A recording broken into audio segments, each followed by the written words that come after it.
Good evening. I'd like to call to order the Ad hoc Transportation Committee meeting for the Germantown School District on April 21st, 2025 at 4:45 p.m. Roll call. Brown is absent and excused. Ewert in his place. Here. And Brian Medved, Tom Barney has been appointed to this ad hoc committee for its duration in place of Brian Medved. Mr. Barney, are you here? Here. Okay. Item number 3, agenda revisions and approval. Move to approve the agenda. Second. Ewert with the motion, Barney with the second. Any discussion?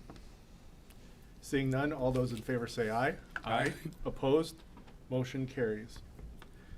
Item number 4, approval of the January 6th, 2025 meeting minutes. I'll move to approve the minutes as presented. I sat in on that meeting, attended it in length, so I'm aware of the materials covered in it. Second. Motion by Ewert, second by Barney. Any discussion? Seeing none, all those in favor say aye. Aye. Opposed? Motion carries. Items 5 and 6, reports and updates and unfinished business. We have none. Item number 7, new business, request for proposal for student transportation services. Ms. Altendorf. Tonight I am coming, I'm sorry. Tonight I am coming to the committee to get approval to start contract negotiations with one of the vendors that submitted an RFP for transportation services for our students starting in 2025-26 school year, which is this coming September. I did want to go through some parts of the RFP. I know that the committee did receive both of the RFPs and did have time to review them. So if questions are had tonight, I'll be happy to answer them. And I have answered some questions throughout the RFP process. But there's 3 areas that I'd like to go through. So I'll probably just go through one area and see if there's questions and then proceed on to the other 2 areas, if that's okay with the committee.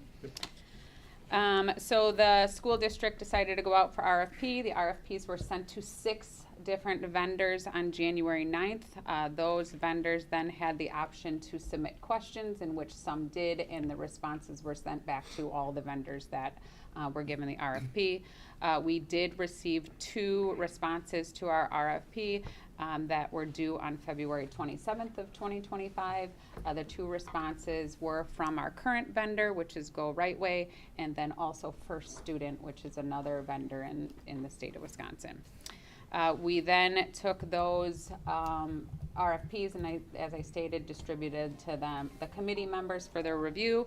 And then I created kind of a summary document of the information that I found and sent that to the committee as well, so that they could have a summary of the large documents that they had to read. That document is attached in the packet, just so they are aware of that. So I did want to go through the RFP in high level. There's a chart that's put in the packet that basically breaks down the tiers. There's a single tier, a double tier, and a triple tier.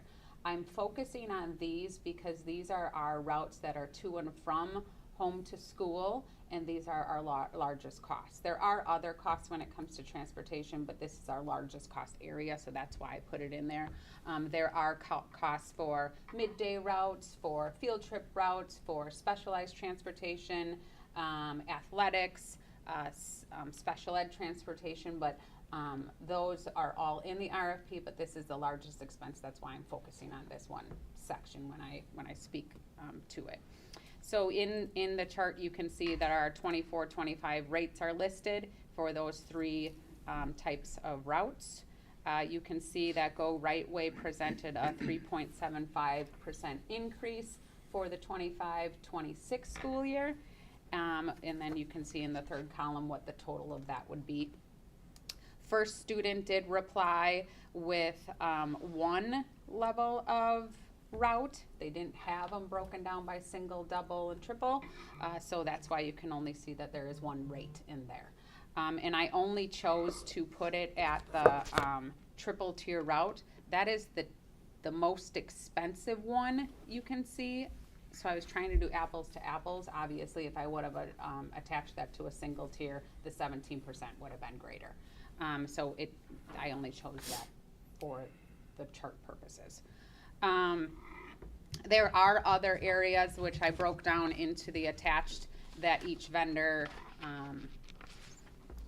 provided in their RFP. That's in more detail than that small chart. Both vendors were providing free of charge an app that parents could download or upload onto their phones so they could track the bus. We have looked into that in the past, and the approximate cost of that was about $35,000 in the year that we did look into it. So that's something that the district didn't move forward with it, but both of the vendors would provide that at free of charge. Some of the other areas that were in the RFP, the contract would be a minimum of a certain amount of days. When COVID happened and some of the bus companies or transportation companies didn't have a minimum amount of days in the contract when transportation ended because students weren't coming to school, school districts were saying, if you're not transporting, we're not paying. So a lot of bus companies since then have put a minimum amount of days in there just in case there would be something similar to that in which schools would close and there'd be no transportation. They're still getting funds because they still have to pay their bills that they have. So a lot of bus companies have that built in there, so that would be built into the contract. The number of routes established would be on the July 1st each year. That is due to if we set the number of routes in July, and let's say we have 30 routes, and then throughout the year we reduce routes, we would work with the bus company that said, okay, this route and this route don't have a lot of students on it after we've started the school year. We would combine those routes and then we'd see a decreased cost. They're stating that you have to set the routes at the beginning and that they have to be those routes for the remainder of the year due to the fact that they've already hired the bus driver. They have the expense for the bus there already. So they're saying instead of being able to make changes throughout the year that it should be set at the beginning of the year. So that would be in the contract, or that's what's in the RFP, excuse me, not necessarily the contract.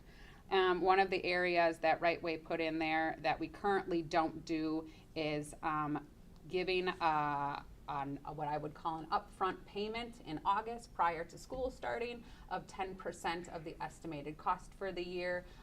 That is because currently, if school starts on September 1, they would bill us in October, and then we'd pay during the month of October for our September services.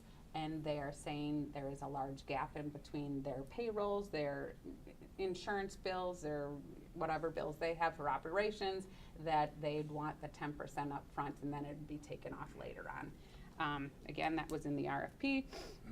And then another area that Right Way submitted stated that in the contract they would include 5 free upgrades to motor coaches to be used between the start of the contract and December 31st of 2027. That is written in so we could say so-and-so group or athletic group is going to X conference and we'd like to use one of our free upgrades to send them there instead of a bus. That is what that is. That is built into the RFP and again could be negotiated in the contract. So any questions on, I'm sorry, the other vendor, excuse me. Oh, go ahead. The August upfront payment, will that affect possible short-term borrowing that finance does? So when we read that in the RFP, I did work with Tessa Krenz, our comptroller that does the cash flow, and she stated that if we could do it, I believe it is stated if we could do it at the end of August, then it wouldn't affect our cash flow. Yeah. Originally in the RFP, they stated that it would be at the beginning of August, and so I think that would be something that we would negotiate if that is the case, and Okay. we wouldn't have an issue with cash flow. Does our funds actually come in end of August? In the For middle tax? to end of August, Yeah. correct. Okay, very good. Also, I wanted to state in regards to Go Right Way is that there was a 3.75% increase in the routes that are our daily to and from school routes. But if you take the whole RFP into account, the overall increase compared to this year and next year would be about a 5.4% increase. Like if you take everything into consideration, like all the different routes. We literally pulled our invoice from this year and we costed it out using the new rates to come up with a total amount. And they did break it down in a chart. It's just, most of the chart says 3.75, but then some of the other areas went up, some of the other areas went down. So we did a cost analysis and it comes out to about a 5.4% increase, just so the committee is aware of that. First students submitted their proposal. They did have a 17% increase if I did it off of the triple tier, like I stated previously. And then the future years, they had a 10.4% for the 26-27 school year, and then the remainder up until 2029-30, it would be a 4.5% increase compared to the previous school year. Again, they gave the opportunity to give the live GPS monitoring app for the parents, and then they went into detail on some of the other services that they provide in regards to maintenance and training and everything else that was listed in the RFP. Are there questions on that section of the RFP? Tracy?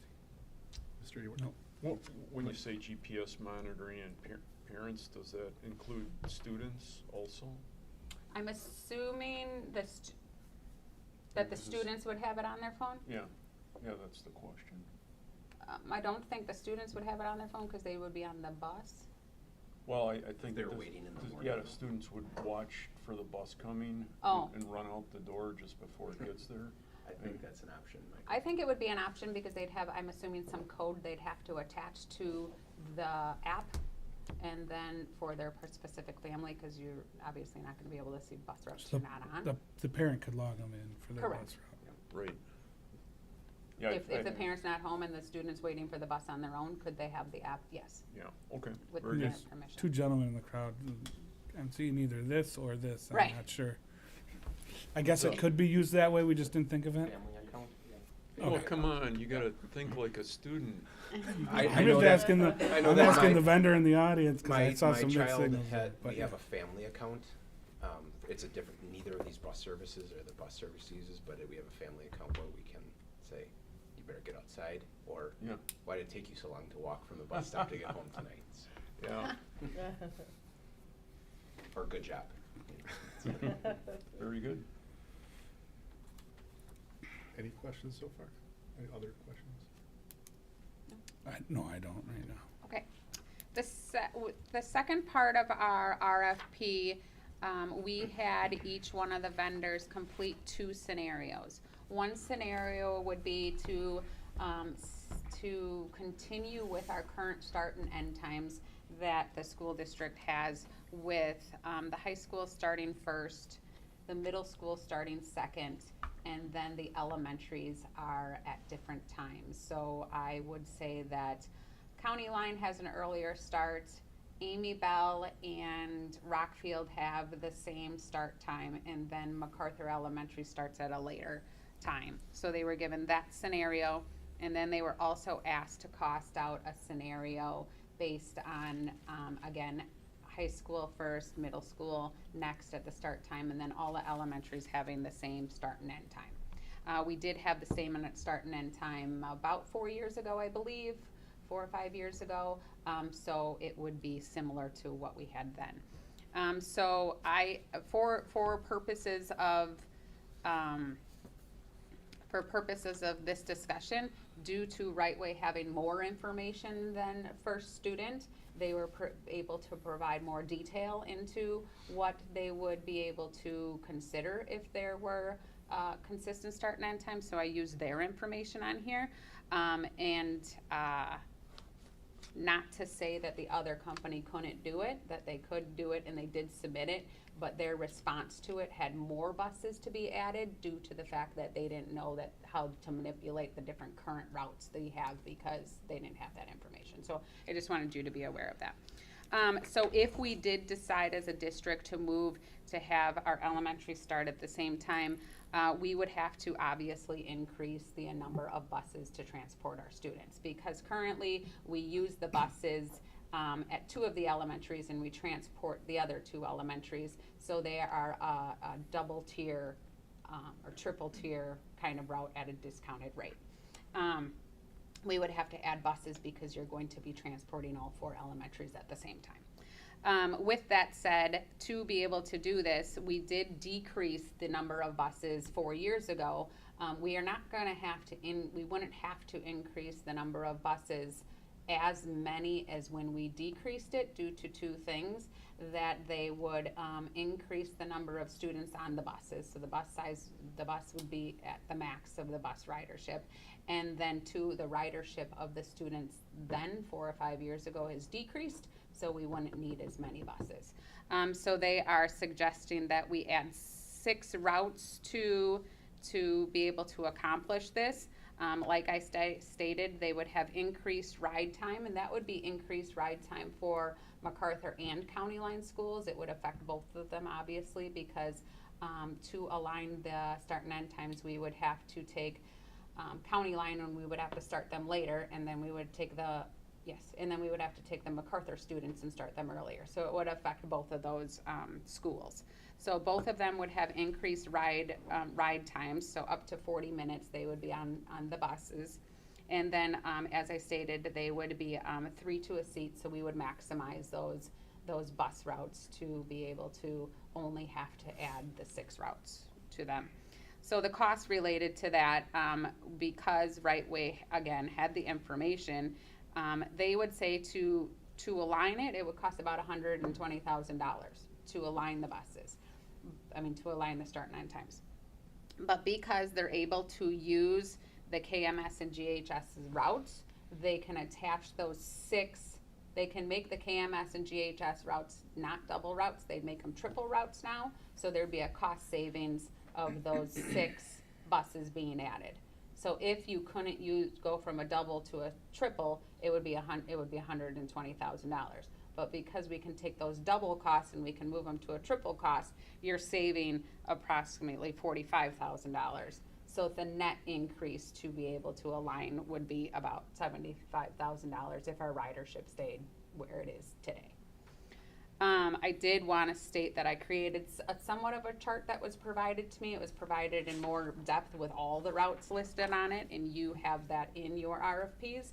But just to break down to show that when the County Line and MacArthur students currently get picked up in the morning and then dropped off at the school and then picked up in the afternoon and then dropped off in the afternoon, it's not varying much for the MacArthur drop-off. Currently they get dropped off at 4:39, and with the change of times earlier, because they'd be gotten us out of school earlier, they'd still arrive home around 4:32.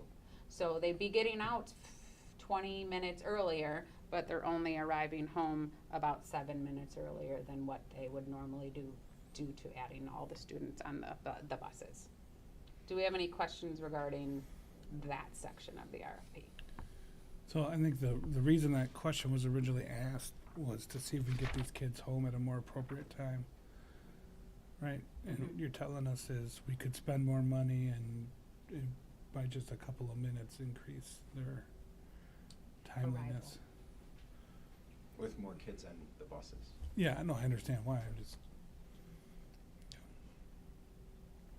And we would be, just so I'm clear and also just kind of put it out there, part of that ties into the fact that we're running GHS and KMS, and we would be utilizing 6 of those lines to run the elementary schools, and therefore we don't really have a lot of flexibility to shift earlier starts for elementary schools. We have to kind of work with the fact that to do scenario 2 for, in this case, Right Way, that our start times, County Line would start later, MacArthur would start earlier, the other 2 stay the same, and that's why we're getting these different different arrival times, like in the afternoon. Okay.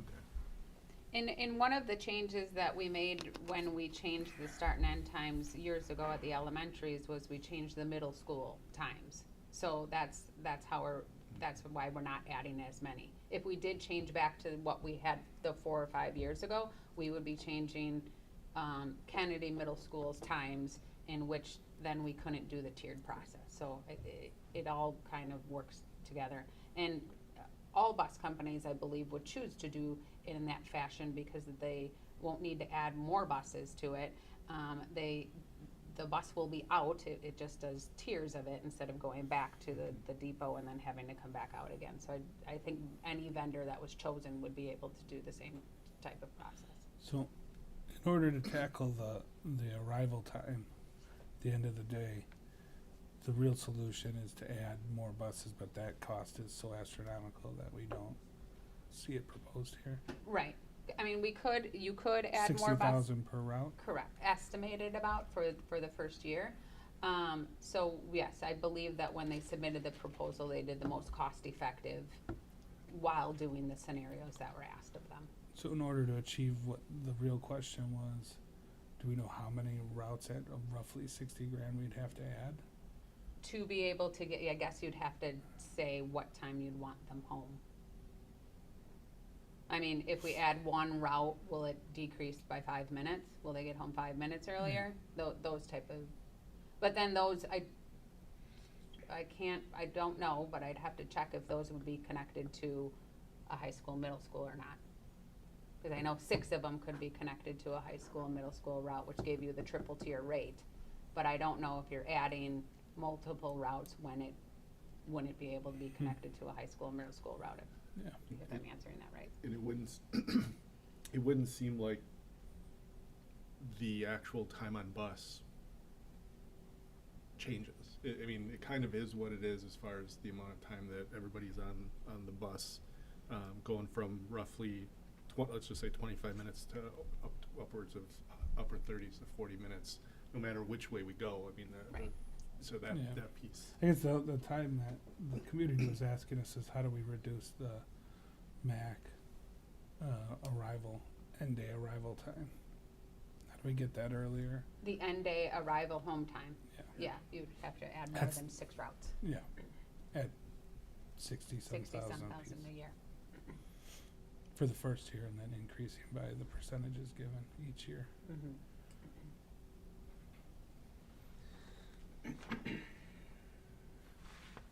Number 3. No other questions on number 2? No, I just kind of wanted to highlight what that really meant. Oh, So, okay. go ahead. Good.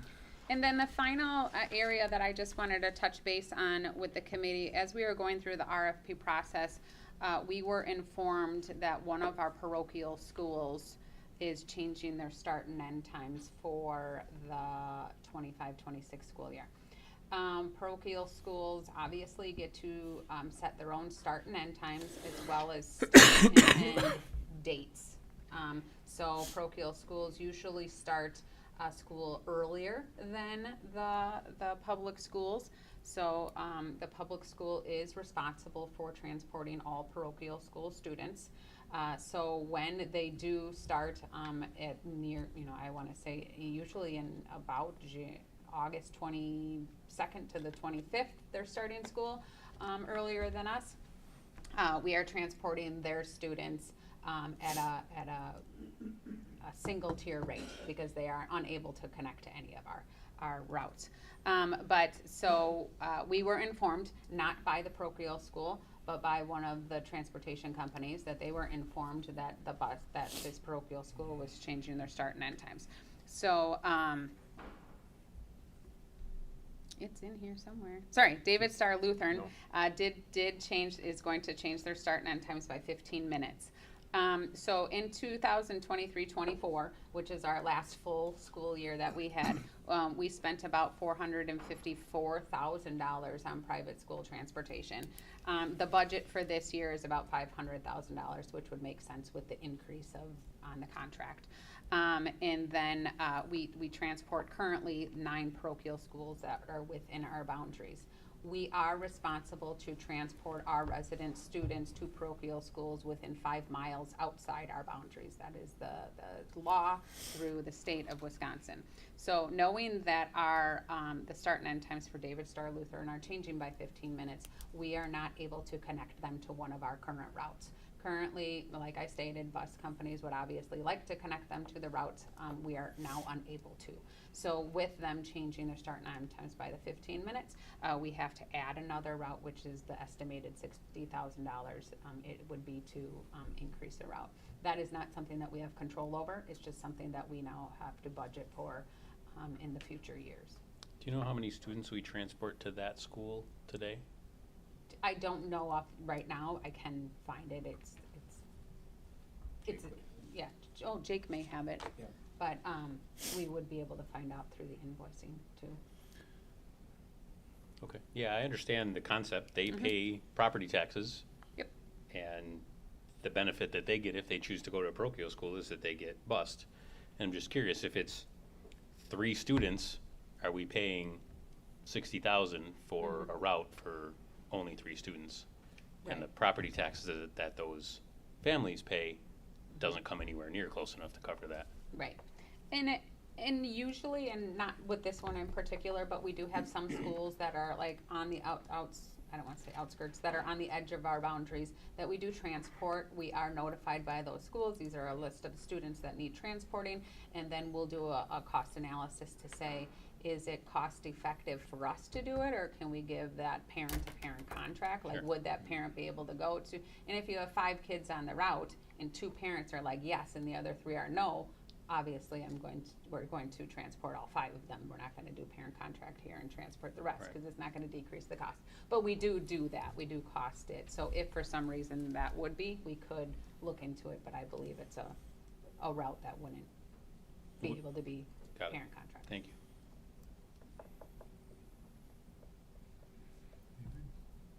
Mike does. Mike, and Has I'm there sure I been do. any contact with David Starr Lutheran, maybe a little diplomacy to try and put their start, I don't know if this is both start and stop times, 15 minutes earlier or later, and explain this is gonna cost the public school district $60,000 to do this. Can you get your times in line like they were last year? So we have not reached out to them. That's something we could reach out to them about.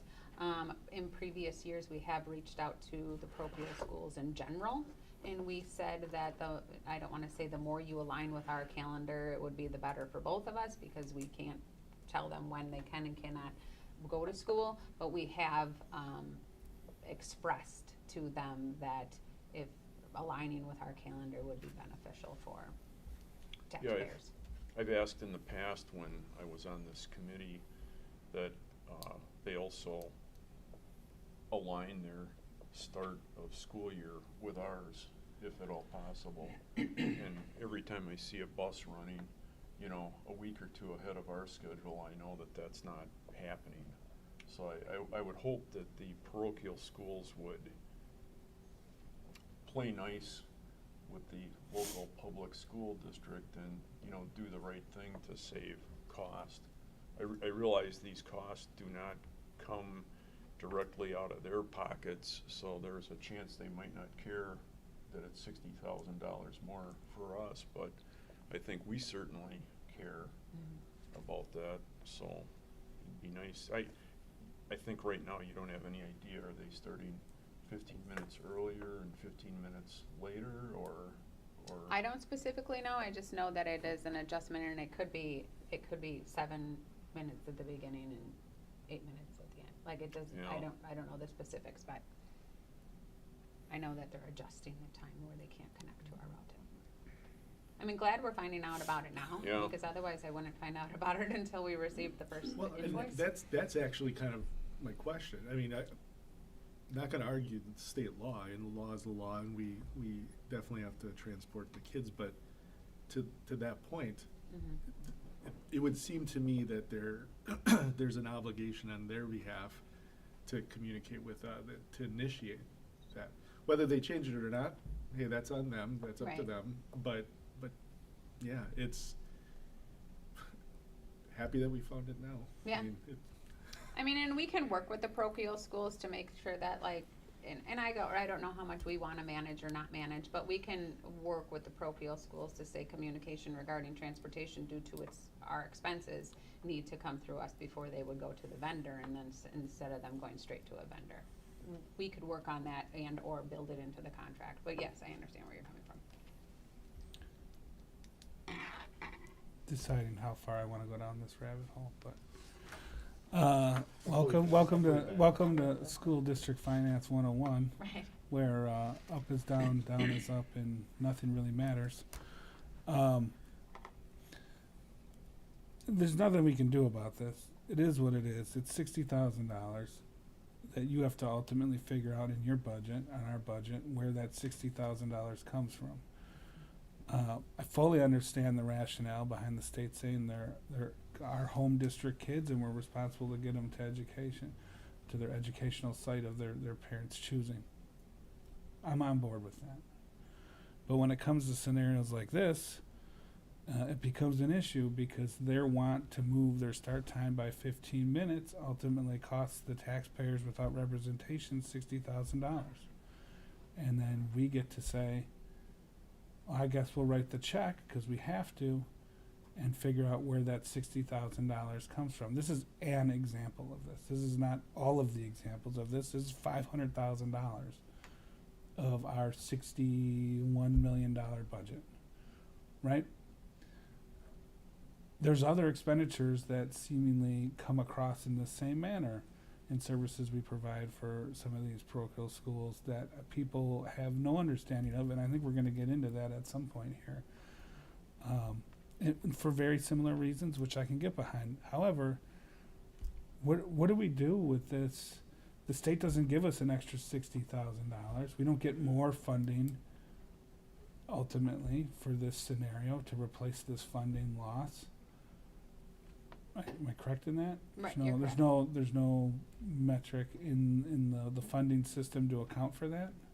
No, you get transportation reimbursement based on student, not based on routes. So if there were 10 students riding last year on this route that didn't cost us $60,000, and the same 10 students are riding, we get the same revenue. Yes, you're correct. Because they were aligned with our time and we could absorb them within our bus. Correct. And that would mean they'd be on a bus route that would drop some of our kids off at our schools, and then it would go to David's Tower and drop those kids off at that, right? Mhm. It's not like a separate route. Right.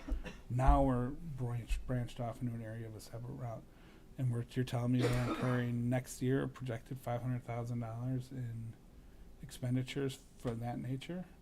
500,000 is for this current year, so it will be more than that. Yeah. I'm sorry, yeah. Yep.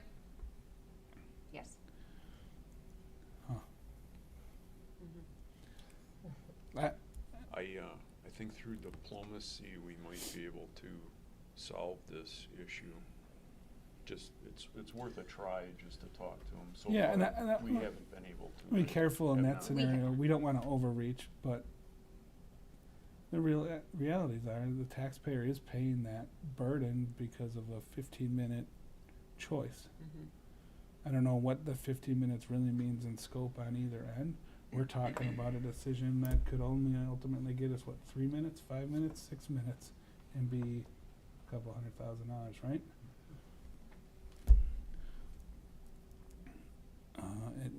It's just interesting. I think the public needs to understand some of that. Mhm. And it's more than just our routes that we're going into in this conversation. But Right. all right, thank you. Mhm. Other questions? Not right now. No.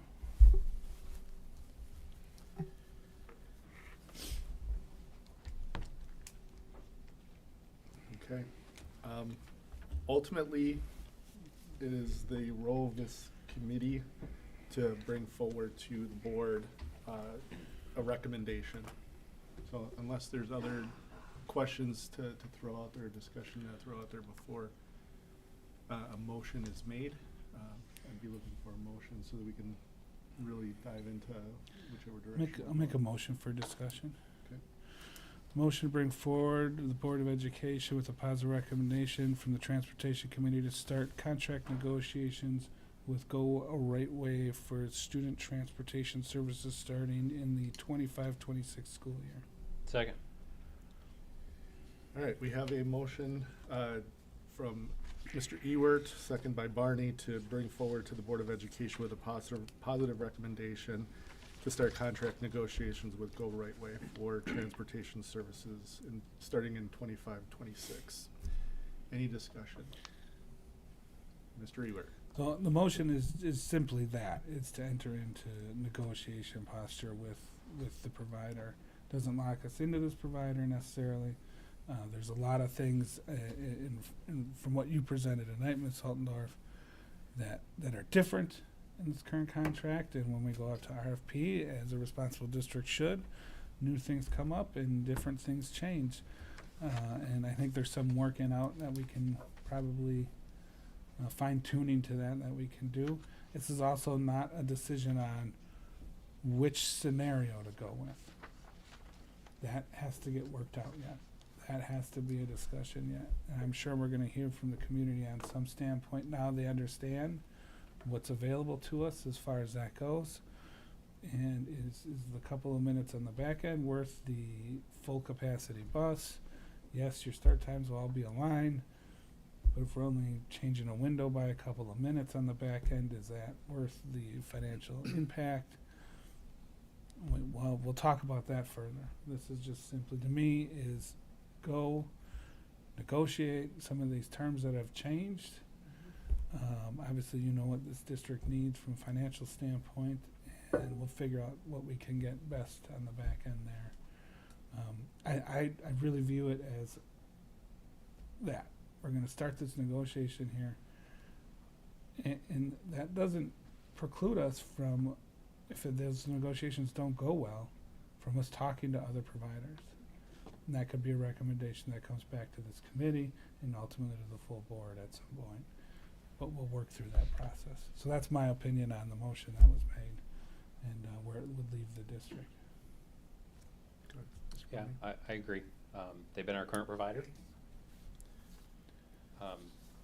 In the general summary, there's a couple things that are concerning, certainly financial impact going forward, but there's certain things that are a benefit to us and to our families with the option for the GPS and being able to track the bus with an app. I'm sure our students and coaches would love to have occasionally a motor coach upgrade, things like that. Could certainly be a benefit to the district, but it's all good. It'll all get flushed out during negotiations. And I agree with both you guys. The only other thing I'd throw out there is that I'm happy where this landed as far as the information that we were able to gather, that we were able to present, because, and it's been brought up, Mr. Ewert brought it up with the parochial schools and the fact that this is part of the overall equation that we need to consider. It's not just simply how many buses do we need to transport our kids to our schools. And hopefully the community takes a moment to take a look at this and go, oh yeah, it's not just that first box that shows this is what we pay per route. That, I would encourage parents, take a look at this. If you're impacted County Line or MAC, take a look at it and review the approximate times that we've shared to go, is this really worth it? Does it make a difference to our family? I'll pick on MAC because they're the ones that are impacted by 7 minutes approximately. Take a look at all this, but the ultimate idea here is that there's a lot of variables that go into this equation. So hopefully the work that's been done by Ms. Altendorf, the fact that we've all reviewed this information and we're able to share it with the community, hopefully everyone takes the time to take a look at that and go, okay, this isn't as easy as my kid might get home 5 minutes early. There's a lot of other things that go into it. So I think that's probably all I would throw out there as well. I do have one question. I'll just kind of put that out there to Brittany, Chris. if any of the board, either the committee or the board members have any thoughts on anything specific, feelings one way or the other, should they just simply reach out to you and email them, call, whatever the case might be, to discuss? Yes, I was gonna send a follow-up email tomorrow, and similar to that statement, just to say that these are the areas that I'm considering. Can you please give me your feedback on areas that you would like me to address, based on the information that you read when you read the RFP or I presented today, or questions that you may have that need to be addressed when I am having conversations with the company. Any other questions, comments from those? All right. I'll read the motion once again, just so we're all clear on what we're voting on here.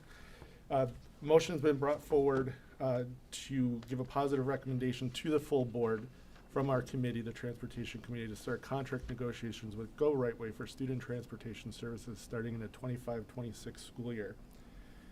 All those in favor say aye. Aye. Opposed? Motion carries.